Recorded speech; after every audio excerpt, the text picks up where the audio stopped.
खोज अजीब और अनजान गांव का रहस्य। ऋतिक और आदित्य दो युवक थे जो कहीं भी जाते वहां की रहस्यमयी कहानियों की तलाश में रहते थे। एक दिन उन्होंने सुना कि एक गांव है जो अनजान है और उसमें कई अजीब और रहस्यमयी घटनाएं होती हैं। ऋतिक और आदित्य का मन भरकर उस गांव को जाने का हुआ। जब वे वहां पहुंचे तो उन्हें वहां का माहौल अजीब और अद्भुत लगा। उन्होंने सुना कि गांव के एक पुराने मंदिर के पास एक अजीब महसूस होता है। ऋतिक और आदित्य ने वहां पहुंचकर देखा कि मंदिर का एक हिस्सा बंद है और उस हिस्से में एक अजीब चेहरा बनाने वाली मूर्ति थी। वे सोचते रहे कि क्या यही वह स्थान है जिसके बारे में सुना जाता है। एक दिन जब वे मंदिर में थे तो उन्होंने एक छिड़काव देखा। वह छिड़काव एक सार्वजनिक गुप्त द्वार को खोल दिया। जब वे द्वार से अंदर गए तो वहां एक छोटा सा सम्राट का समाधि था और सम्राट की मूर्ति पर उसी अजीब चेहरे का प्रतिष्ठान था।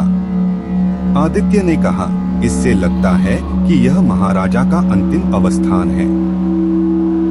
ऋतिक ने कहा, हाँ, और शायद इसलिए इसका रहस्य है। चलो हमें इसे खोलना चाहिए। जब वे मूर्ति को छूने की कोशिश कर रहे थे तो अचानक एक आवाज आई, कौन है? आदित्य और ऋतिक के दिल धड़क गए। उन्होंने तेजी से देखा पर कोई नहीं था।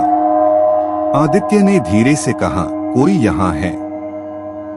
ऋतिक ने विश्वास नहीं किया और वह आवाज की ओर बढ़ा।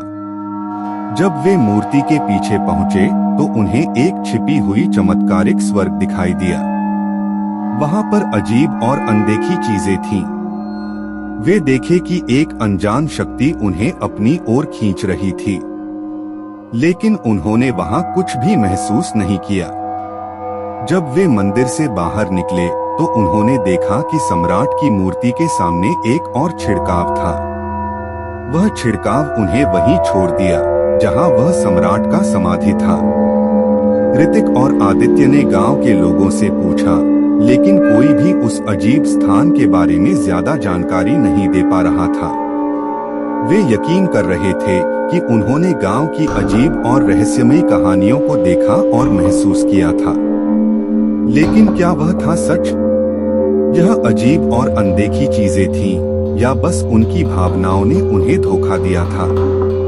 इस प्रश्न का उत्तर न तो ऋतिक और आदित्य के पास था और न ही उस गांव के लोगों के पास। यह केवल एक अनसुलझी रहस्य बनकर रह गया।